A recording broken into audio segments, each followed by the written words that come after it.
მოგესალმებით პატრიცემულო ტელემაყურებლებო, დღეს ხუთშაბათია და ჩვენ კვლავ ეთერში ვართ საიდუმლო ფაილებით.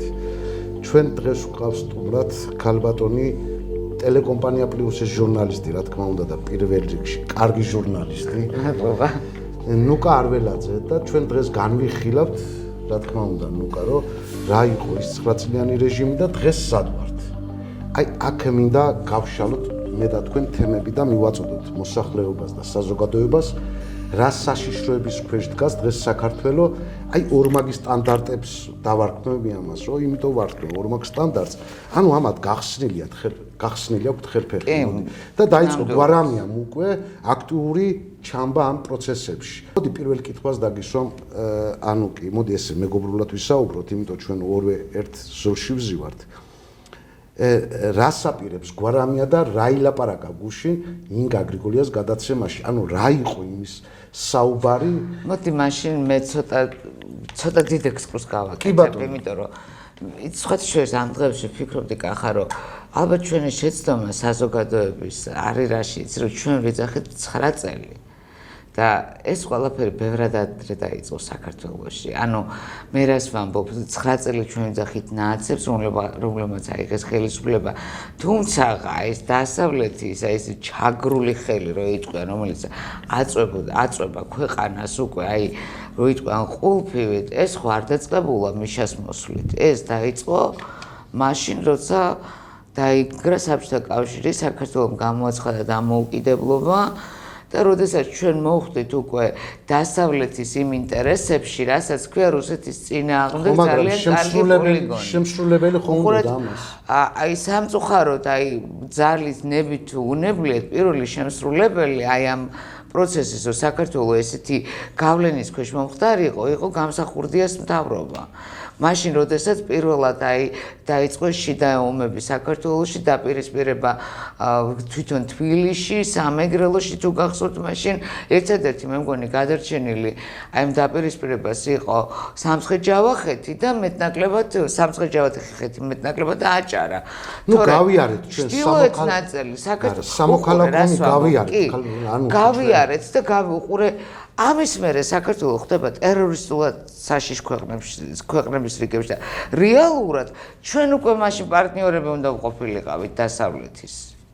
მაგრამ უყურეთ როგორ გამოვიდა, რომ თითქოს ჩვენ დამოუკიდებელი არათვითკმარი ქვეყანა ვიყავით, არ გვქონდა არანაირი განვითარების დონე, თუმცა ამ გადასახედიდან უკვე ხვდებით, რომ ძალიან მაღალ დონეზე იდგა საქართველო. ხო, მაგრამ ადვილი დასამორჩილებელი ვიყავით. დასამორჩილებელი, იცი და დასამორჩილებელი კი არა.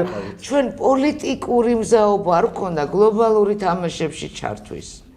და ჩვენ არ გვქონდა გაცნობიერებული საქართველო გეოგრაფიულად რამდენად მნიშვნელოვანი ქვეყანა იქნებოდა ამ გეოპოლიტიკურ ომში. და ამიტომაც ძალიან მარტივად, იცით, აი ამისთვის საკმარისია რამდენიმე ვერაგი პოლიტიკოსი, რომელსაც არ უყვარს სამშობლო და უყვარს ფული. და სამწუხაროდ 90-იანებში და მერე ძალიან ბევრი აღმოჩნდა ჩვენ პოლიტიკურ სპექტრში ესეთი ატივტივებული პოლიტიკოსი. მათ შორის არის გვარამია.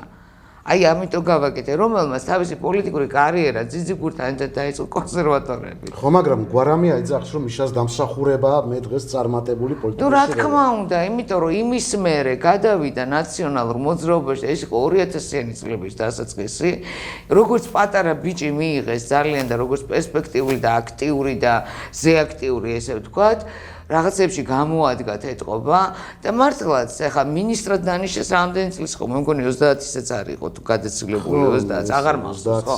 მაგრამ პატარა იყო, ministrობისთვის პატარა იყო, მე თუ მკითხავ რა. და ჯამში, ანუ ადამიანმა იცის როგორც ნაციონალური მოძრაობის შიდა სამზარეულო, იცის სხვა პარტიების შიდა სამზარეულო, იმიტომ რომ ყველგან მოახერხა რაც გარკვეული ურთიერთობა. ძალიან დიდი პოლიტიკური რესურსი აქვს. უდიდესი მე ვიტყოდი. იმიტომ რომ ყველაფრის მინუსიც იცის, პლუსიც იცის. აქ მედია გამოცდილება თვითონ მჟარა ეთერში თვითონ იცის, როგორ მეუდგეს ჟურნალისტებს რანაირად ამუშაოს ტელევიზია, რანაირად იშოვოს ფული ტელევიზიისთვის. და მოდი შევთანხმდეთ, რომ გვარამია 1000-ზე არასდროს არ მუშაობდა ყველა ტელევიზიაში. მთავარშიც კი მილიონებზე ქონდა გათვალ-გაკეთებული და გამოსდიოდა, რატომ?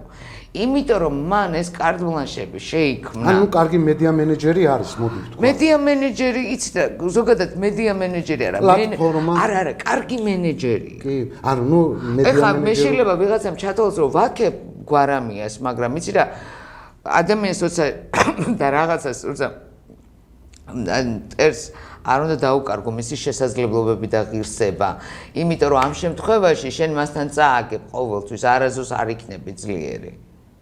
მიუხედავად იმისა, რომ მისი ჟურნალისტური ეთიკა არაფერში არ იჯდა, მიუხედავად იმისა, რომ მე არ მომწონდა მისი ეს სტილი, ფაქტია, რომ მან მის გარშემო ძალიან დიდი აუდიტორია შეკრება. იმდენად დიდი, რომ დღეს თავისუფლად გაემიჯნა სააკაშვილს, თავისუფლად გაემიჯნა ანუ საკუთარი პლატფორმა. მე არ ამგონია, რომ მიშა სააკაშვილს გაემიჯნა გვარამი, იმიტომ რომ რეალურად ის არავის არ გაემიჯნება. ხო, გუშინ თქვა მაგან სიტყვა, რომ მე მიშას დამსახურება დღეს ძლიერი პოლიტიკოსი რო. კი, იგივე შეიძლება თქვას, ეხლა ხვალ რო წავა კობახიძე ირაკლი პოლიტიკიდან, იგივე სიტყვის რომ ბიძინა ივანიშვილის დამსახურება, რომ მე პოლიტიკაში ვიყავი, ანუ არ, ან რაღაც რა ვიცი, სად იქნება, ხო, ეხლა მუდმივად ხო არავინ არ არის ჩვენ ქვეყანაში თანამდებობებზე, ხო გვაჩვენა ეს პრაქტიკამ. ხო და ანალოგიურად ეხლა მადლიერი, აი ზუსტად მაგაშია მაგის პოლიტიკური ალღო, რომ ზუსტად იცის, რომ გაემიჯნოს, კი არ უნდა აგინოს, უნდა დააფასოს. აი სადაა ანუ სწორი ხედვა აქვს, სწორი დამოკიდებულება აქვს. ნუ კარი, რისი თქმა მინდა. ანუ შეხედე მაყურებელს რომ კარგად გავაგებინოთ და რა იყო 9 წლიანი რეჟიმის პერიოდში, როცა თქვენ მაშინ ჟურნალისტი კი, და მე აკრძალული ჟურნალისტი ვიყავი. ხო, აკრძალული ჟურნალისტი და ხო, პრინციპში ახაც აკრძალეს ბოლო 2 წელია და იდენტურად უბრალოდ ხო თავისუფლება ბერეთია. მაგრამ ახლა ჩვენ ტელევიზიაში დაფუძნებული ჟურნალისტი ხარ და შევძელით ჩვენ ყველამ ერთად. გარღვევა შევძელით რაღაც. კი, ეგ შევძელით, მაგრამ შეხედე თქვენ მაშინ როცა ჟურნალისტი იყავით ნაციონალურ მოძრაობის დროს რეპრესირებულიც კი იყავით, ხო? რეპრესიები იყო. ცით რა, ძალიან შევიწროებული ვიყავი, რამდენჯერმე აი გამიკოტრეს მაშინ სარეკლამო კომპანია მქონდა. ოღონდ შემთხვევაში ისეთ პირობები შემიქმნეს. ხო და მის მერე პრინციპში ვერც ამოვისუნთქე ის იმდენაირად და ბოლო აკორდი იყო ჩემი ძმის დაპატიმრება 2 ტაფის მოპარვის მცდელობის გამო. ანუ ეს კითხვამდე და დანიშნული. ეს იყო ჩაწერილი ბრალში, ესე ამოიღოს ნებისმიერმა სასამართლოში. მიუსაჯეს მაშინ თქვენ ძმას? მე ჩემს ძმას მიუსაჯეს 4 წელი. ოღონდ აფების ადგილზე იყო და ქვაბიც. და ლაპარაკი იყო ბიძა ჩემის სახლზე სოფელში. სადაც უბრალოდ ხოჭით როგორ არის სოფელში იყო ჩასული დედა ჩემი სანახავად. დედა მე მოხუცი მყავს, ავად იყო და ჩააკითხა რა და ჩემი ძმა არის მაღალი აი ეს კრანის ოპერატორი მართვის რა, აი ეს ცადამჯენებს უაშენებენ. დალიეს რაღაცა და სახლამდე ვერ მივიდა, შევიდა და გამოვიძინებ და მერე გავაგზავნებ გზას. ანუ ბიძის სახლზეა ლაპარაკი. ვიღაცამ დაინახა რომ ეს შევიდა ბიძა ჩემის სახლში. დარეკა პოლიციაში და ეს ხდება დღისით ოღონდ. ამა გამოიძინა, წავიდა სახლში, დაჯდა ჩუღლებს და აივანზე იჯდა რომ მიაკითხნენ შორტებით. აი ესეთი, ნუ აი პარადოქსი იყო და ყველაზე ცუდი რა იყო, იცით? მიზეზი იყო, რომ თქვენ განეიტრალება მოახდინოთ. საქმე როცა გამოვიტანეთ უკვე, როდესაც აი ადამიანის უფლებებისთვის ნანასთან მივიტანე კაკაბაძესთან და ეს ყველა საერთაშორისო იმან აიტაცა სხვათა შორის მაშინ 2012 წელს ჩემი ძმის საქმე ინტერვიუებსაც კი ვაძლევთ ამ თემაზე. ანუ საქმეში რა ეწერა, იცი? ახლა მე დარწმუნებული ვარ იდენტური საქმე ძალიან ბევრს ჰქონდა მიშას დროს რა. ანუ 2 ტაფის და 1 ქვაბის მოპარვის მცდელობა. ღირებულება 20 ლარი. და თურმე 20 ლარზე მარტო ჯარიმა იყო რა და გადაშლილი იყო 20 ლარი და 50 ლარი ეწერა. 50-ის ზემოთ უკვე სისხლის სამართალი იყო. ანუ ეს მე ვფიქრობ, რომ თქვენ აქტიური ჟურნალისტი იყავით, მაგათ არა, მე შემომითვალეს, თუ გინდა ცოცხალი იყოსო, წყნარად იყავიო. ხო, ანუ გაჩვენების ის ერთი მეთოდი, ეს პერიოდი იყო, რომ ივანიშვილი ძალიან მოძლიერდა, ნუ 2012 წლის ივლისი. 2012 წლის ივლისი და მიუხედავად ამისა, ისეთ პირობებში იყო ქუთაისში ყავდათ იქ ხო პადვალში აჩერებდნენ დასჯის თვალსაზრისით რა სანამ აიყვანდნენ კამერაში. ორჯერ ფილტვების ანთება დაემართა ზაფხულში. წარმოიდგინეთ ახლა რა პირობებში იყო რომ ძლივს გადამიჭა და მადლობა უფალს, ცოცხალი გადარჩა, იმიტომ რომ ფილტვები ბავშვობიდან სუსტი ქონდა და ეხაც კი მაღაზია გკურნავს. შეძლეს თქვენი გაჩვენება? ვერა. მაგნეტოდით, ვერა, პირიქით. მე ჩემმა ძმამ შემომითვალა, რომ არანაირ მოლაპარაკებაზე არ წახვიდეო. Вообще ყველაფერი დაიკიდე გააგრძელე ცხოვრება. აქ არ მოხვიდე, არ ვნახო გამაფრთხილა. მე აკრძალული მქონდა მისი ნახვა ციხეზე. ერთადერთი ერთხელ ჩავურიცხე მახსოვს, აი რატო ვიძახე ამას, იცი, აი თვითონ ფაქტებს რო ვარ ისა. ბიზნესამდე და ბიზნეს მე ესე ვთქვათ რა, მოსვლამდე, იმიტომ რომ 1 იანვარში გამოვიდა ამინისტიაში, ხო. ხო და აი სამი თვე ხო იყო. და ჩავურიცხე ხა ხო ხვდებით ხა მინდა რომ ჭამოს ვიცი რომ ავათარი წამალი ჭირდება თან პატარა ნაბოლარა ძმაა რა და მირეკავს 30 ლარზე მეტი არ ჩამირიცხო კვირაში მეუბნება ვაი გავგიშდი მეთქი რატო ანუ ეს პერიოდია რომ მე ჯერ კიდე კარგად არ ვიცი ციხეში რა ხდება ანუ კი მესმის კი ვიგებ მაგრამ ხო იცი პირადი შეხება რო გაქვს სხვა თემაა რა ხო და კარგი მეთქი, ანუ სანამ ოცნებამ გაიმარჯვა, მე კვირაში 30 ლარს ურიცხავდი, აქ არ მოხვიდი, არ ვნახო, გამომიცხადა. ანუ იქ ხა მე მივხვდი, მე ხო გამოვიდა ამბავი, რომ შედიოდა ნახველი აშიშვლებდნენ ბოლომდე და ისე და ანუ ამ ყველაფერზე ჩემაზმა მაგზალვა დამიყენა. სასტიკი დანაშაულებები ჰქონდათ მაგათ ამ ხრივ რა. აი კატასტროფა ხდებოდა და მე რომ მივხვდი მეთქი აი პროსო მართლა რა მაგერიც მომხოლია თქო. აი წარმოიდგინეთ აი ესე არ შემოხვიდო, არ ვნახო, არ მჭირდებაო რა.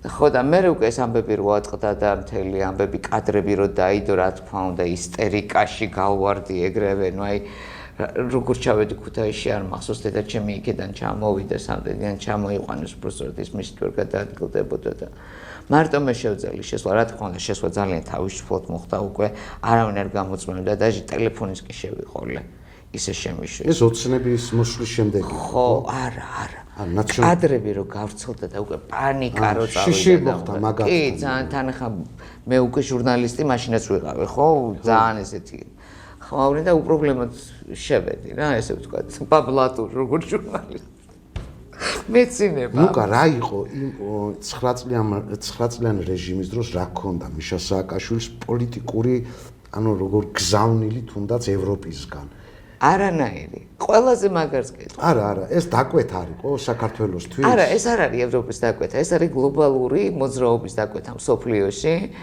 აი ეს თქვენ გეცოდინებოდ ეს უკანასკნელი ადამიანი ფუკუიამას წიგნი ამის და სხვადასხვა წიგნები რაც დაიწერა ну ვითომ რომ სოფლიოს დამორჩილების ადამიანის დამორჩილების იდეა ეს ბევრად დიდია ვიდრე ევროკავშირი და ვიდრე შტატები ეს ბევრად დიდი მოძრაობა გლობალისტები ესე ვთქვათ ესე დავარქვათ რომლებიც არიან უამრავი ომების ავტორები სოფლიოში უამრავი გადატრიალების ავტორები ჩვენ ვიძახით რომ ხო პირობითად ამერიკას ვამბობთ იმიტომ რომ იქ არის ძირითადი სათავო ოფისები რო იტყვან ამ ორგანიზაციებში ხო მაგრამ შეხედეთ წინასწარ მეტყველობაში რაც იწერებოდა ამას თვითონ ახდენდნენ მე იმიტომ იქ წერიაო ხო აი ხო თითქოს აი მიყვებოდნენ ამ ხო მიყვებოდნენ იმ დაწერილს და აი რამდენი ადამიანი უნდა მომკვდარიყო იმასაც კი აკეთებდნენ ხო იმიტომ წერია მე მახსოვს პერიოდი მაგრამ ახა მასონური მოძრაობაც არ არსებობს ამბობდნენ არა ეს არსებობდა თუ არ არსებობდა სხვა ის არის სხვაგან გადავედით ახლა ჩვენ მაგრამ მე სხვა რაღაცას ვიძახი ნუკა შეხედე ეს იყო ევროკავშირის დაკვეთა ქართველი ხალხის დაჩოქებისთვის, ხო? ადვილად სამართავად რო ყოფილიყო ქართველი ხალხი. და კარგად იცოდა ევროკავშირმა რა იყო ქართველი ხალხის გენში. ანუ ბრძოლა და უბრძოლველად ესენი ჩვენი ბრძოლა და მეორე გამყიდველობა ორივე თანაბრად. ნუ ეხლა ეს გამყიდველობა ყოველთვის გვაქვს და ღალატი ეს არაა ეხლა რაღაცა, მაგრამ თქვენ გონეთ მაგაზე გათვლა არისო? ხო და მაგას ვიძახი ზუსტად, მაგაზე მაგ კითხვა რომ რა იყო პოლიტიკური ხაზი მიშას, რა ქონდა დაკვეთით იყო თუ თვითონ მოფიქრებული იყო ეს საპატრიოტიზმი წამება და მკვლელობა ქუჩაში. არა, თქვენ გახსოვთ მიშას დროს იდეა რომ იყო გუანტანამოს ციხის მაგვარი ციხე. როგორ არა, კი ეს სხვათაშორის ეს ციხეების და ამაყადრო გამოაცხადა ეპშტეინის სკანდალის მერე რომ მეც ვარ ნახსენები ეპშტეინი გაუხარდა ტიპს ანუ ხალხი თავს იკლავს იმ ფაილებში რომ აღმოჩნდება ახლა მსოფლიოში რამოდენიმე ადამიანმა სხვათა შორის მათ შორის რამოდენიმე რუსი წარმოშობის ყოფილმა ოლიგარქმა თავი მოიკლა როცა ის გავრცელდა ამბები რომ ეპშტეინის ფაილებთან კავშირი ჰქონდათ ზოგიერთში გაქრა, რადარებიდან გაქრა რა და ამას უხარია. ნუ ეხლა ეს ანუ ეს რა იყო, იცით? ეს იყო საკუთარი თავის დამკვიდრების არანორმალური სურვილი და ამაში ქვეყნის გამოყენების. ჩვენ 2008 წლამდე საქართველოს, აფხაზეთის და ცხინვალის პრობლემა ქონდა გაყინული. ჩვენი რეგიონების ესე ვთქვათ რა. იყო გაყინული. 2008 წლის პროვოკაციის მერე იმედენი ქნა სააკაშვილის რეჟიმმა, რომ ბოლოს და ბოლოს რუსეთმა და მიცა აღიარება რა ორივე სახელმწიფოს. მანამდე სანქცირებულიც კი ყავდა. არანებივრებდა. ეხლაც აი ყოველ ნაბიჯზე მიდის მოლოდინი, რომ ჩვენ გადავდგათ საჭირო ნაბიჯები, რომ აი ეს პროცესი სამოკავშირეო ხელშეკრულებების ამ დიდ ქვეყანასთან როგორღაც მშვიდობიანად გადაწყდეს. კი, გვეფერება მანამდე სანამ ჯერ უკრაინა არ არის მოგვარებული. მე რას იზავს ჩვენ არ ვიცით. იმიტომ რომ რუსეთი ამ ომმა გააძლიერა. სააკაშვილის რეჟიმმა გარდა იმისა, რომ შენ შინაგანად დაგრდგუნა, შენი ქართველი კაცი შეურაცხო, ღირსება შეულახა, ნუ ქალებს ღირსება აუყარა, ხო ხა 300,000 ოჯახი რო ყავდა უკვე მსჯავრდებული. განადგურებული, მარტო განადგურებული. ამ 300 ოჯახიდან თითქმის ყველას ოქონება ქონდა გაყიდული, იმიტომ რომ ან საპროცესო უნდა გაერიგებინა, ან პატიმარი ყავდა საპატრონო, ან აქედან გამომდინარე ადამიანი ყავდა არაჯამრთელი უკვე და გამოსაყვანი მდგომარეობიდან. 300,000 ერთ თითო კაცი, აბა თითო ოჯახში მინიმუმ 3 კაცი ხო არის. მინიმუმს გეუბნები. საშუალო გათვლებით 5 კაცზე ითვლება. ესე იგი შენ ქვეყანაში 1.5 მილიონი გამწარებული ადამიანი ყავდა, რომელსაც აი აქ ქონდა უკვე ყველაფერი ამოსული და რომ არა ივანიშვილის ფაქტორი, ნებისმიერი სხვა, რომ არა აი ესეთი პრაგმატული დავარცხნილი პოლიტიკა, მე არ ვიცი ალბათ კადაფის მეც გაიზიარებდა.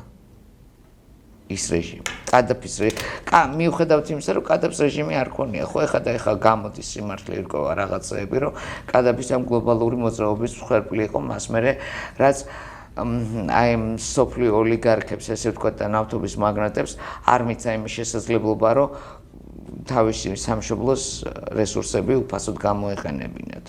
მაგის მსხვერპლი იყო სადამ ჰუსეინის და მაგის მსხვერპლი იყო არაერთი ქვეყანა და არის დღეს ირანი. გადის ამ იმას გადის ეწოლას და ჩვენ მართლა გაგვემართლა რომ რუსეთის მეზობლები ვართ, იმიტომ რომ მეტნაკლებად ჩვენ გვიცავს კიდე.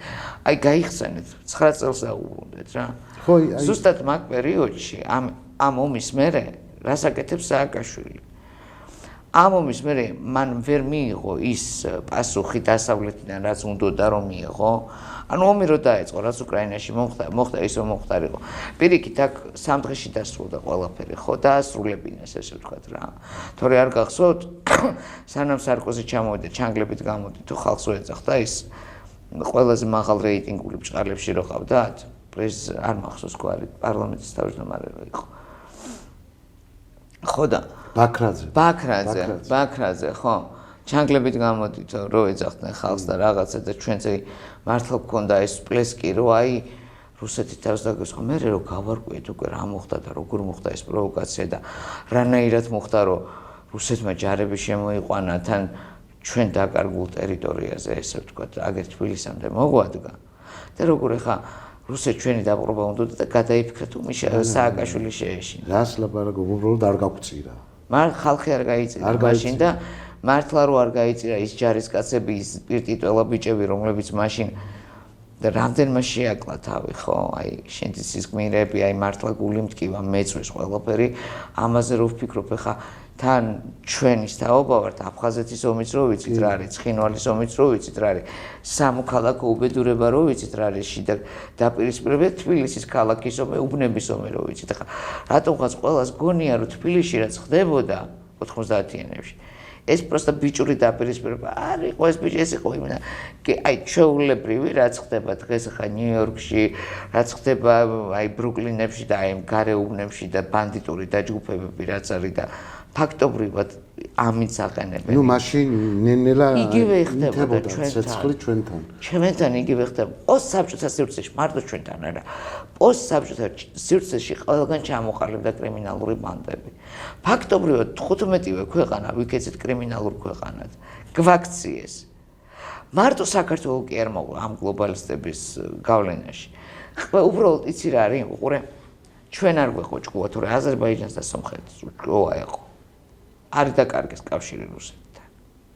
აი წარმოიდგინეთ ხა ჩვენ ვიძახით წითელი ხაზებია, ჩვენ დღევანდელი ხელისუფლება იძახის რუსეთთან ლაპარაკი წითელი ხაზებია, სანამ აფხაზეთი და ცხინვალი არ დაბრუნდება. მე არ ვიცი დალაპარაკების გარეშე როგორ შეიძლება დაბრუნდეს, მაგრამ იგივე პრინციპით რატომ არ არის წითელი ხაზი სომხეთ-აზერბაიჯანის ლაპარაკი ყარაბაღის თემაში?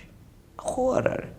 ხო დაჟან ხო მოილაპარაკეს. ხო, მაგრამ ეხლა მე არ ვამბობ რომ ჩვენ რაღაცა უნდა დავთმოთ. ჩვენ არ უნდა დავთმოთ, მაგრამ ჩვენ ისე უნდა ვილაპარაკოთ, რომ სამოკავშირეო მოლაპარაკება მაინც შედგეს.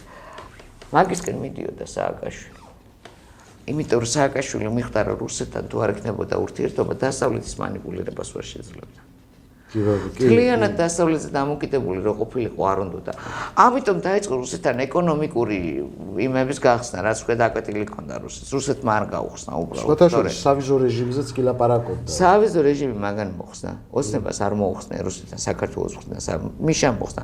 არ გახსოვთ რომ იქა ლარსზე და რო არიგებდა ბუკლეტებს, არიქა ჩამოდით რუსო ტურისტებო. სტრატეგიული ობიექტები რუს ბიზნესმენებზე მაგან გაყიდა. აი ეს ენერგოობიექტები ძირითადად საქართველოს მასშტაბით. მაქსიმალურად ცდილობდა უკვე რუსეთის მოთაბლას, რომ მისულიყო იმ დონეზე, რა დონეზეც იყო 2003 წელს. აი როდესაც ჩადიოდა იქ ეთერებში იჯდა და იქ ლაპარაკობდა რუსეთ-საქართველოს ურთიერთობას და ხდებოდა პუტინს და მიდიოდა მოლაპარაკება აფხაზეთის და ცხინვალის დაბრუნებაზე. უბრალოდ ამ ნიშნულამდე უკვე თვითონ რუსეთმა აღარ მიიღო სააკაშვილი. და ამიტომაც 2012 წელს ფაქტობრივად მაგის ბედი გადაწყვიტა ამ ფაქტორმა, ჩემი აზრით. ნუკა, შეხედე ჩვენი ნაციონალურ მოძრაობაზე მინდა ისე გადავიდე, მაგრამ ხო. ანუ რას ფიქრობს ქართული ოცნება და რა არის, როცა გვარამია და მისი ბანდა უკვე გააქტიურდა ამ საკითხში და ოქტომბერში იქნება არჩევნები თუ 2028-ში იქნება არჩევნები, ეს სიძლიერე უკვე ნენელა იმატებს ამათში. ანუ რა არის საშიშროება ამ შემთხვევაში, თუ გვარამიამ მთლიანად ახლა თავისი პოლიტიკური ხედვით მოიპოვა მან საქართველოში ადამიანების გადმობირება. დიახ, იმიტომ რომ ქართული ოცნების თან სწორად საუბრობს სხვათაშორის აქ ამის თავი მაგას. ქართული ოცნების დღევანდელი შემადგენლობის და წყალობით გვარამიამ ეს შეძლო. და რატომ ვიტყვი ამას? ქართულ ოცნებას ახლა აქ ძალიან კრიზისული პერიოდი, იმიტომ რომ ძალიან ბევრი მხარდამჭერი, ძალიან ბევრი ამომრჩეველი არის განაწყენებული და განაწყენებულია სამართლიანად, ესე ვთქვათ რა. მე არა მაგი ხმაურიან დაჭერებზე და რაღაცებზე ლაპარაკი, არა, ამაზე არ ვლაპარაკობთ. მე მაქვს ლაპარაკი იმაზე, რომ გარდა იმისა, რომ ფასების პრობლემაა ქვეყანაში და ეკონომიკური ვარდნა გვაქვს ამ კუთხით და ამ კუთხით როცა გაქვს ეკონომიკური ვარდნა, ეს ბევრ რაღაცა სხვა შორსაკვეთილს ეს ნენელა აძლევ კოზირს, ხო? არის უდიდესი ჯარიმები, არის ფაქტობრივად ძალიან ბევრი ადამიანი არის ციხეში. რიცხობრივად, როგორც ახლა ამბობენ ამ საქმეში ჩახედული ადამიანები, გადავაჭარბეთ რიცხვს, როცა უბრალოდ ციხეში ის ჩაგვრა არ არის და ის წამება არ არის და პატიმრისუფლებების შელახვა არ არის, რაც იყო მაშინ. თორე რიცხობრივად გაუთანაბრდა და ცოტა გაუსწორდა. ეს ძალიან ცუდი პრეცედენტია. ანუ განაჩენები, რომლებიც ძალიან ჩვენ ამით ვამოყობდით, ძალიან ბევრი გამომართლებელი ჯდებოდა. ეხლა ცოტა შემცირდა, თვითონ ადვოკატები ამბობენ ძალიან ბევრ გახმაურებულ საქმეს, რომელიც მეც მაინტერესებს. გრიფით საიდუმლო დაედო. ეს ძალიან ცუდი პროცესი. ეს იმას ნიშნავს, რომ საქმეზე, როცა შენ კორუფციის საქმეზე მიდებ გრიფით საიდუმლოს და სიტყვაზე არაძლევს საზოგადოებას უფლებას, რომ მან განსაჯოს, მან გაიგოს და გაეცნოს საქმეს, წაიკითხოს, ხო? ეს ნიშნავს, რომ რაღაცა სუდა არ არის. და თითქმის ყველა საქმე გახმაურებული მაღალ შინოსნებთან დაკავშირებული არის გრიფის საიდუმლოსთან. და ბოლო 2 წლის მანძილზე არაერთი თვითმკვლელობის მცდელობა და ერთადერთი გადარჩენილი ყავს ამ თვითმკვლელობის მცდელობის სერიებში რიჟვაძე. ერთადერთი. ეს ალბათ ალეკო ახვლედიანის დამსახურებაა, რომ ჩქარა მოასრო ადამიანის მიყვანა სამართლებაში. დანარჩენი უყურეთ მაღალჩინოსნები იკლავენ თავს სუსის. პოლიციის თანამშრომლები იკლავენ თავს. მე არ ვიცი ყველა ერთად გაგიჟდა 2 წლის მანძილზე. აღარც ვიცი რამდენი кейსია 6, 7, 8, 9. არ არის 2 და 3 кейსი. 10-მდე ცოტა მეტიც არის შეიძლება რა, кейსია რა. და მე არ ვიცი რა აიძულებს ამ ადამიანებს რა აგიჟებს. ან როგორ ხდება რომ ადამიანი გამოვიდა სამსახურიდან, სამსახურში მანქანაში ჩაჯდა, ამოიღო იარაღი და დაიხალა. აი, ბევრი კითხვები მაქვს მე პირადად როგორც ჟურნალისტი. სხვათა შორის ერთი გორის რაიონში მოხდა, ახლა დიახ, აი ბოლო ეს არის, ხო, რომ აი უკვე სტატისტიკა ხდება მეთქი რა, შოქში ვიყავი, ხო? გისმენ. ხო, მაგაზე მინდოდა აპერირება, რომ აი გორშიც იყო სხვათა შორის პოლიციელი ნახეს გარდაცვლილი ერთ-ერთ იმაში დაუსახლებელი ყოფილა მონაწილე ინციდენტში და რომელიც ინციდენტი? აი ეს რაღაც ცემის ფაქტი რომ მოხდა რა. და დაჭერას უპირებდნენ, ახლა დაჭერას თუ იპირებდნენ თავსატო მოიკლავდა. თვითმკვლელობა აქვს ჩადენილი, არ ვიცი. არ ვიცი. მე ვერავიზე ვერ ვიტყვი რომ თვითმკვლელობა აქვს ჩადენილი. თვითმკვლელობამდე მიყვანის მუხლი ყველაფერს ნიშნავს. ახლა აქ ვერ იტყვი კონკრეტულად იმ თვითმკვლელობას დამტკიცება უნდა რომ ნამდვილად თვითმკვლელობა იყო და არ იყო მკვლელობა. და არ იყო მესამე ძალის თუ მეორე ძალის ჩარევა. ნუ გამოძიება ეხლა რას აკეთებს აი ეს პრეცედენტები ხა რაც მე ჩამოთვალე ხო დააგროვდა. ეს ვის წინააღმდეგ მუშაობს? დღევანდელი მასშტაბის შემადგენლობის წინააღმდეგ. სამწუხაროდ. და აი მთელი საზოგადოება ეხა ელოდება მომენტს, მათ შორის მეც საზოგადოება ვარ, რომ არის კიდე ხა დაუშვათ ჩვენ ვიცით რომ ქართული ოცნების შემადგენლობები იცვლებოდა, ახლდებოდა, სიტყვაზე მიდიოდა, მოდიოდა და ანალოგიური მოლოდინი აქვს საზოგადოებას ახლა, იმიტომ რომ ძალიან მე არ ვიცი დაბალი რეიტინგი აქვს დღეს სამწუხაროდ ქართული ოცნების დამფუძნებელს ბატონ ბიძინა ივანიშვილს, რომელსაც მე უდიდეს პატივს ვცემ. ყველასთან ფუთიში მომეხდია მე ჩემი აზრი მაქვს და მე ამას არ გადავალ არასდროს. არ ელაპარაკ ყველაფერი ბიძინას ბრალი. ხალხო არ ხდება ესა ყველაფერი ერთი ადამიანის ბრალი ვერ იქნება. აბა გაკეთებულიყო ერთი ადამიანის დამსახურება ვიტყოდნენ? არ იტყოდნენ, ხო იტყოდნენ? აი ნახე რა მაგარია როგორ აკეთებს. ნუკა როგორ უნდა მოიქცეს ხელისუფლებამ რომ ისევ სწორი პოლიტიკა აწარმოოს ჩვენ ქვეყანაში, რომელიც დღეს სჭირდება მართლა ჩვენ ქვეყანაში. ხელისუფლებას განაცხადებული ყავს მილიონამდე საკუთარი მხარდამჭერი და ამორჩეველი. და ძალიან დიდი რაოდენობა საკუთარი მხარდამჭერი და ამორჩეველი დატოვა სამსახურს და შემოსავლეს გარეშე. მითხარით როგორ უნდა მოიქცეს ეს შემადგენლობა. ადამიანებს რომელსაც პირინალ უკვე გამოაცალეს. და მოდით რა ვთქვათ რა, ყველაზე დაჩაგრული ამ 14 წლის მანძილზე იყო ოცნების ამორჩეველი და ყველაზე გაფეტიშებული იყო ნაცები. აი ხა ბოლო 2 წელი რო არიან გაფეტიშებული, ეგეთი გაფეტიშება არ ქონიათ, მაგათ არ ღირსებიეთ, მიშას დროსაც კი. მიშას დროს თქვენ რას ლაპარაკობთ, რომ ნაცი ხმას ამოიღებდა თავისი ნაცის წინააღმდეგ რამე სიტყვა და ჩათვლით ისინი დღეს გამკრალი ყავდათ. ყველაფრიდან აბსოლუტურად. ხო, მაგრამ შოთა შორის ნაციონალები აი გუნდი იყო, შეკრული გუნდი. ხო, იმათ ერთმანეთს არ წირავდნენ. არ წირავდნენ ნაცების დროს, ახლა სიტყვაზე მიშას ფეხებზე ეკიდა. ხო, მაგრამ მაშინ დანაშაული იფარებოდა მაშინ. მას თუ მხარს რამდენი დანაშაულებები ჰქონდათ. მას თუ მხარს არ უჭერდი, შენ გადმობირებას ის არ ცდილობდა. ხო, აი ეს ის აქეთ გეხვეწებოდა, მოდი შემეტანეო რა. აი ვიცი მე ახლა ტიპები, რომლებიც აი რა გინდა მოდი ბოდიში მოიხადე და კარგად იქნება.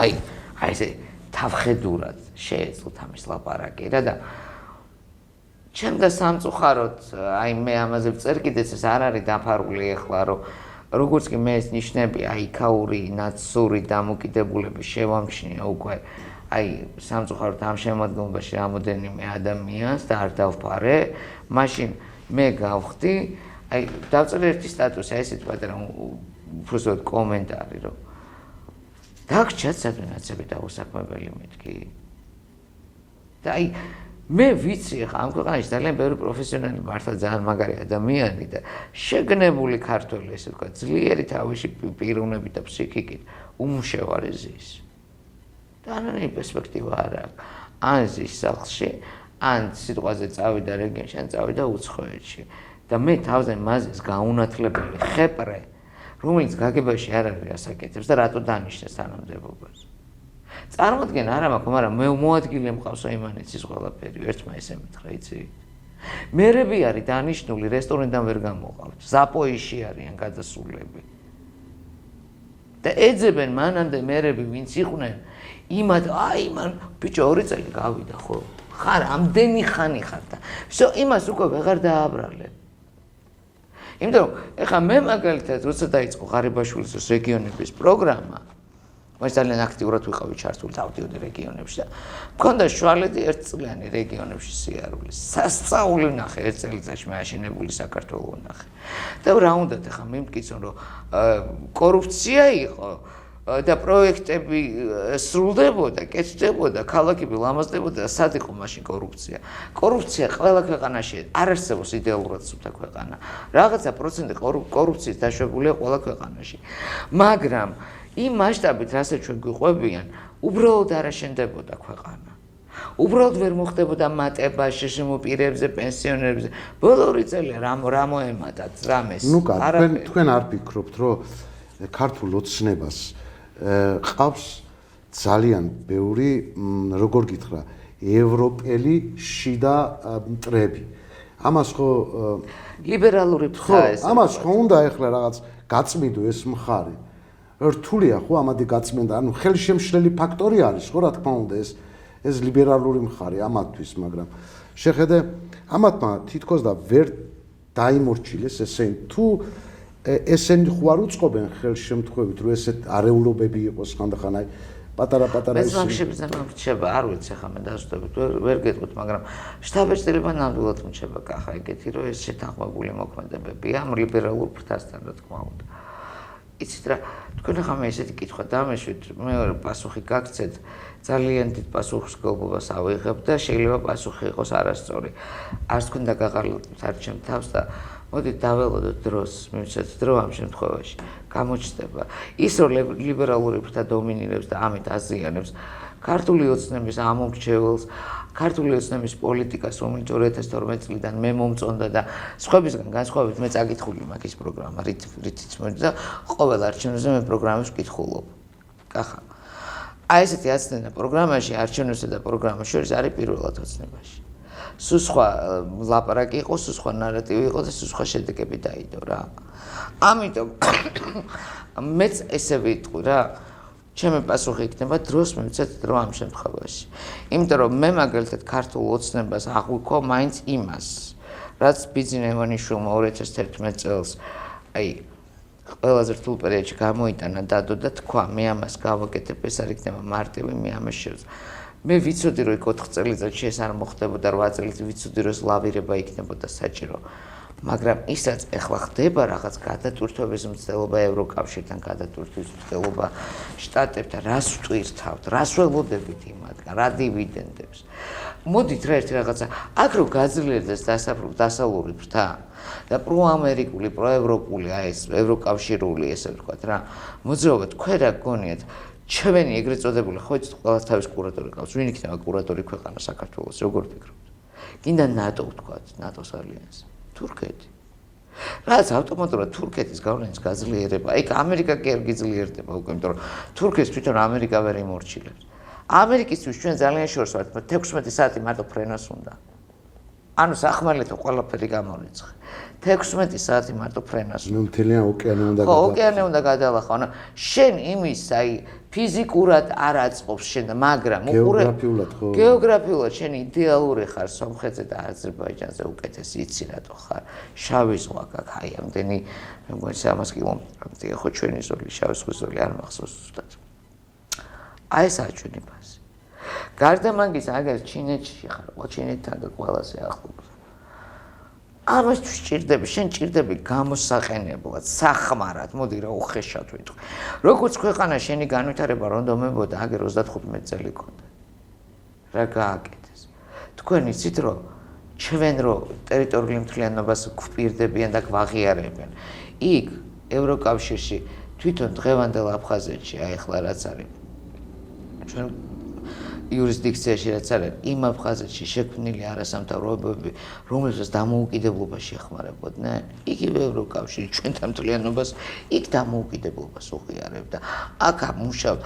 ანუ გესმით თქვენ აი ისაც დაიწყეს 2000 რატო დავიწყე მე 90-იანებიდან კახა ისაც მაშინ ჩაიდო ომის სახით ეხლა არის აი ესეთი რბილი ომის სახით ჩადებული რა ხმამაღლა მიდის ლაპარაკი რომ ვითომ საქართველოს ერთიანობას ტერიტორიულ მთლიანობას აღიარებენ და რეალურად კულისებში მიდის მუშაობა რომ ერთმანეთთან ისე ვიყოთ ძაღლი და კატასტავით და არ შევრიგდეთ და არ დავშეთ და არ დავილაპარაკოთ თორე ეხლა გეხვეწებ სულის შემთხვევაში ეხლა ბოლო აი კადრები გვაქვს ხო ქართველებს რაც შევა გვაქვს რომ ადამიანი მკვლელობა რომ მოხდება ერთი ოჯახი მეორესთან მიდის და დაჩოქილი ბოდის თხოვს გვაქვს ხო ეს კადრები ნანახი ეს ხო ჩვენ გენეტიკაში ზის მით უმეტეს ახლა ჩვენ შეგვეშალა აფხაზებსაც შეეშალა იქეთ ჩვენ ვიყავით აი რაღაცა გარეკ ესე გავლენას მსხვერპლი ჩვენც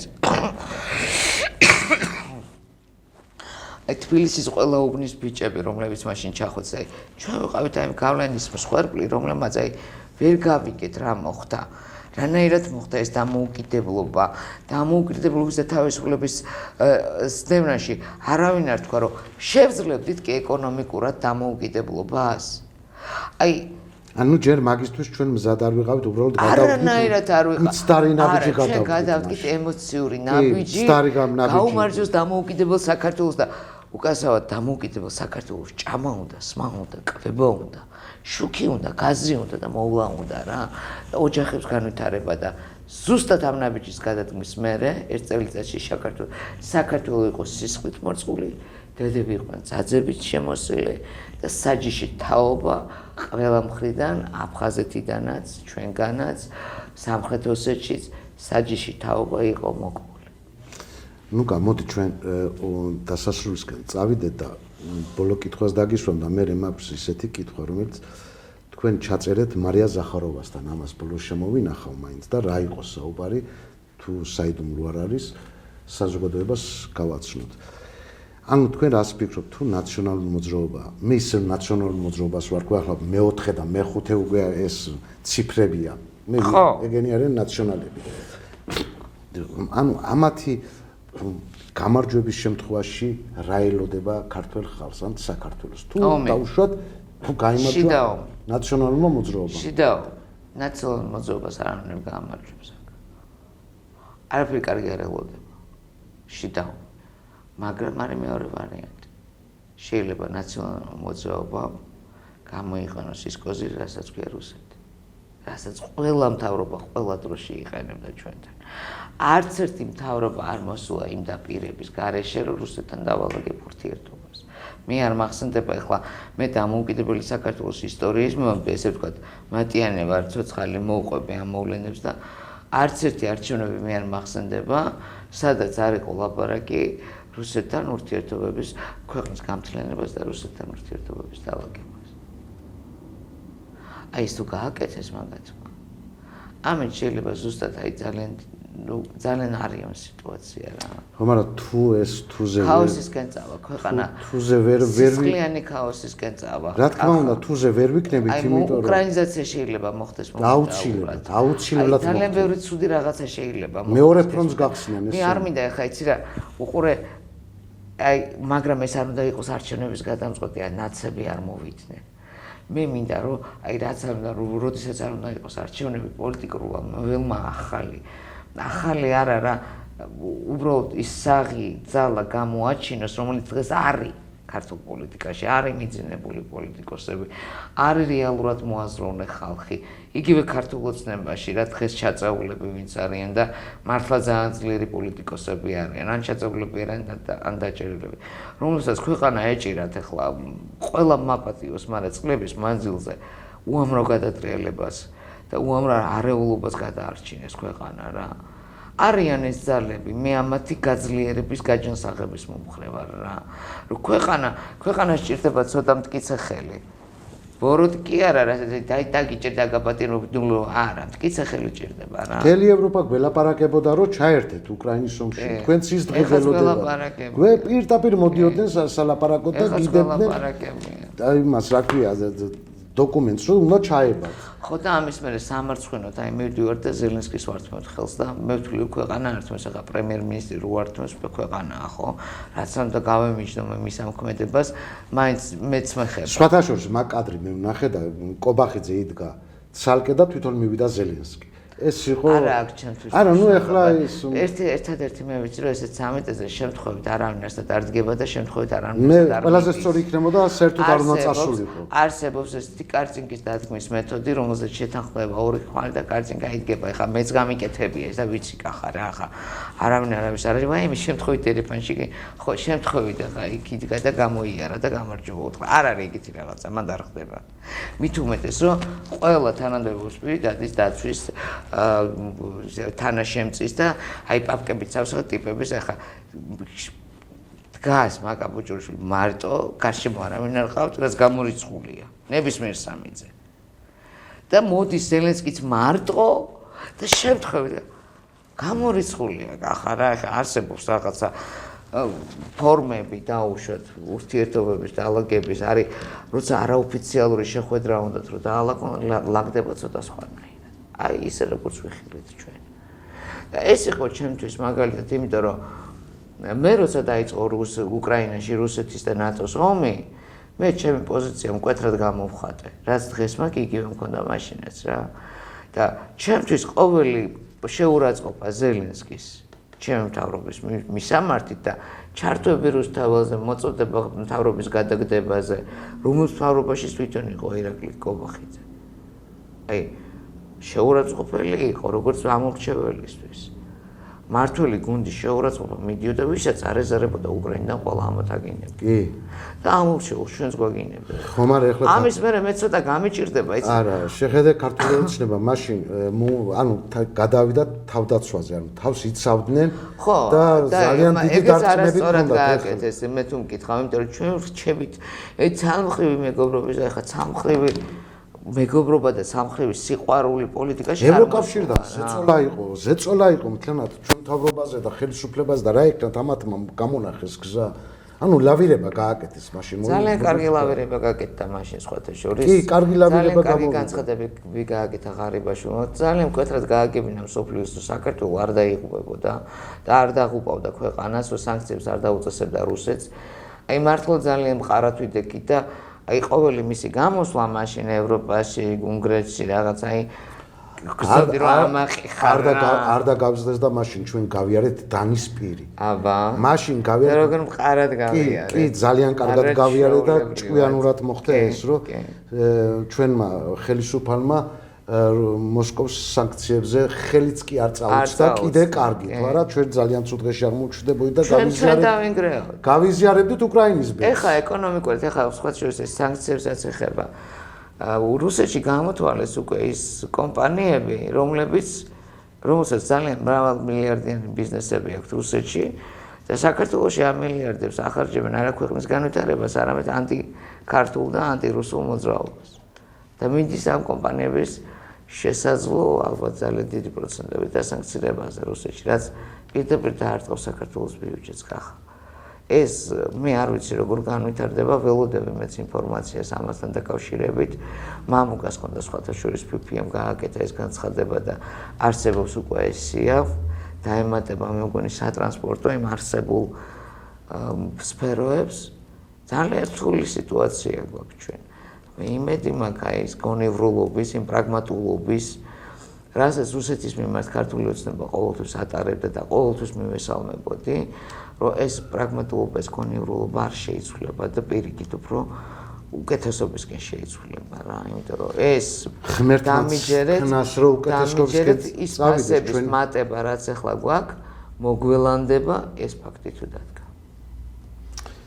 ნუკა ბოლო კითხვა მინდა მარია ზახაროვასთან დაკავშირებით თქვენ ჩართული იყავით პირდაპირ ეთერში მარია ზახაროვთან და რა იყო თქვენი კითხვა და რა იყო იმის პასუხი საზოგადოებას რომ მივაწოდოთ ეს ინფორმაცია აი მე აღფრთოვანებული ვარ იცით მიუხედავად ყველაფრისა მიუხედავად ჩვენი ინერტულობისა მიუხედავად ჩვენი აი ცოტა უცნაური განცხადებებისა საქართველოსთან რუსეთი ინარჩუნებს პოლიტიკას საქართველოს წამოვიდეს მოლაპარაკებაზე და პარტნიორული ხელშეკრულებები თუ სტრატეგიული ურთიერთობა დამყარდეს, სტრატეგიული პარტნიორული ურთიერთობა დამყარდეს ჩვენ ქვეყნებს შორის. ისინი არ ერევენ ჩვენში და პოლიტიკაში. ამის თქმა შემიძლია თამამად რა. არის რაღაცა გარკვეული ეკონომიკური კავშირები ჩვენსა და რუსეთს შორის, რაც ძალიან კარგად აისახა საქართველოს ეკონომიკაზე 2012 წლის მერე, იმიტომ რომ მოიხსნა ემბარგო რძეზე, ღვინოზე, ძალიან ბევრ პროდუქტზე რაზეც იყო ემბარგო დაწესებული მიშას დროს და რამაც დაანგრია მიშას ეკონომიკას სხვათა შორის. ხო და ქალბატონი მარია კიდე გამოირჩევა რაღაც საოცარი თბილი დამოკიდებულებით ჩვენი ქვეყნის მიმართ. და მე თითქმის იდენტურ პასუხს ვიღებ მისგან კითხვის სხვადასხვა ფორმით დასმაზე, რომ მიუხედავად აი მაინტერესებს, მე რა მაინტერესებს რუსეთის ოფიციალური მხარე რას ფიქრობს საქართველოს საერთაშორისო პოზიციონირებაზე. და მე ვიღებ იმ პასუხს, რომელიც მაფიქრებს იმაზე, რომ რუსეთი მზად არის იმისთვის, ან ჩვენ ხო ვიცით, რომ ბურთი არის რუსეთის მხარეს რა. რუსეთი არის ძირითადი მოთამაშე. მაგრამ ძირითადი მოთამაშე მზად არის ჩვენთან სალაპარაკოდ. ნებისმიერ საკითხზე. მე ვფიქრობ, რომ არც იქიდან, არც აქედან პირობები არ უნდა იყოს დაყენებული. ჩვენ უნდა დავიწყოთ მესამე პირის გარეშე, ზუსტად ეს მითხრა. ოღონდ წინა ჩართვაზე ქალბატონმა მარიამ, რომ რაში გვჭირდება მესამე ადამიანი, ჩვენ შეგვიძლია დავждეთ და დავილაპარაკოთ და მართლა რაში გვჭირდება მესამე. საქართველოს და რუსეთი უნდა დაждდეს და უნდა დაილაპარაკოს. უნდა ვილაპარაკოთ. აუცილებლად. აი პირველი ნაბიჯი რო იჭვანა, უნდა გადაიდგას, რომ ერთ მაგიდასთან დაждდეს, იყოს მხოლოდ ორი დროშა, საქართველოს დროშა და რუსეთის დროშა. და ჩვენ ვიყოთ მშვიდობის ქოლგის ქვეშ. დიახ.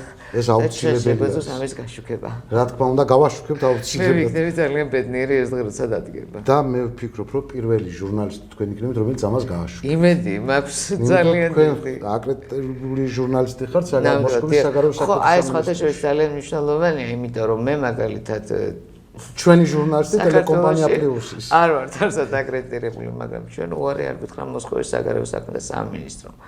თუმცა სამწუხაროდ უნდა ვთქვა, რომ არც საქართველოში არ აქვს რუსეთის ჟურნალისტებს აკრედიტირება სახელმწიფო სტრუქტურებში. იმედი მაქვს ეს შეიძლება. ნუ რა არის იცი, ჩვენ შევძელით ის, რომ თქვენ გამხდარიყავით საგარეო საქმეთა სამინისტროს აკრედიტირებული ჟურნალისტი საქართველოდან და TV+-დან და დაგესვა კითხვები, ამის შესაძლებლობები გქონდა. ჩვენ გამოგვეჩინა ჩვენ ამაზე, მე მგონი ტაში უნდა დაგვიკრან. ჩვენმა ხელისუფლებამაც და მოსახლეობამაც, იმიტომ რომ თქვენ სვამთ კითხვებს იქეთ. კი, და ვიღებ პასუხებს, რომელსაც ეს ძალიან დიდი რაღაცაა. ძალიან დიდი, აი, მართლა სიამაყის შეგრძნება. მეც ვამაყობ თქვენით და ამ ალბათ ვერ დავფარავ ამ ამბავსაც, რომ აი ამ ყველა საქმეში, რასაც ქვია, აი იურიდიულად იქაემ ყველაფერს მოგვარებაში, აკრედიტაციაში, აი საქართველოში ყველაზე ბევრს ყველას ეხმარება მამუკა ფიფია. მე ეს ვარ თქვა არ შემიძლია. სოლიდარობა მამუკა მისი დამსახურება, ნამდვილად მისი თანადგომა მაქსიმალურად შესაძლებლობებიდან ის აკეთებს ყველაფერს, რომ საქართველოს ხმა ისმოდეს რუსეთის ყველა პლატფორმაზე. სადაც კი შეუძლია ყველაფერს აკეთებს და ამისთვის მართლა მადლობა მას, რომ არ იხლება. ნამდვილად არ იხლება. და მადლობა თქვენ, რომ ტელეკომპანია პლუსის სახელი და როგორც ჟურნალისტი მარია ზახაროვას უსვამთ კითხვებს და ვიღებთ პასუხებს. დიახ, ამაში ურთიერთთანადგომა ნამდვილად ძლიერი გვაქვს და ვისურვებდი, რომ აი გადაიდოს საქართველოს ყველგან. სხვათა შორის ჩვენი ყოველკვირეული რესპონდენტი და სხვათა შორის აქტუალური თემების რესპონდენტი პატა აბულაძე ჩართულია კიდე ჩვენთან და ძალიან კარგ საქმეს აკეთებს და ცოტა მე ვფიქრობ, რომ პატა რასაც საუბრობს სატელევიზიო ეთერებში. ხო, პატა ძალიან ძლიერი სამხედრო ექსპერტია, ესე ვთქვა, სამხედრო თვალსაზრისით ის ძალიან კარგად გარკვეულია, ძალიან ბევრ საკითხში. აი ხა მე რომ ვერ დავიბრალებ ვერასდროს და არ ვილაპარაკებ არასდროს, ანუ რაზეც მე ზედაპირულად შემიძლია ვთქვა ვილაპარაკო და პასუხისმგებლობა არა ვიყო.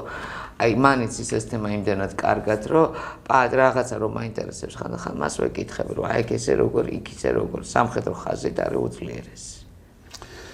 დავემშვიდობოთ. ნუკა, მე ძალიან დიდი მადლობა ამ მომწურავი პასუხებისთვის. მადლობა მაყურებლებს, რომ ვიყურებს და იზიარებს ჩვენ ნათქვამ სიტყვებს და შეუძლიათ გაგვაკრიტიკოს თუ ჩვენ რაღაცა შეცდომებს ჩავდივართ ამ ახლა კრიტიკა იმისთვის რომ განვითარდე ჯამრთელი განვითარდები. რა თქმა უნდა და დავემშვიდობოდა მომავალ ხუთშაბათამდე პატრიოტული ტელემაყურებლებო კიდევ ერთხელ განმეორდები ჩემი სტუმარი იყო ჩვენი ტელეკომპანია პლუსის ჟურნალისტი ნუკა არველაძე და მას ძალიან დიდი მადლობა რომ დავგვთანხმდა ჩემ მადლობა გადაცემაში. ჩვენ ტელეკომპანიას ესე ვიტყოდი. მადლობა, და იმედია ჩვენ- განვითარდებით ისე როგორც საჭირო.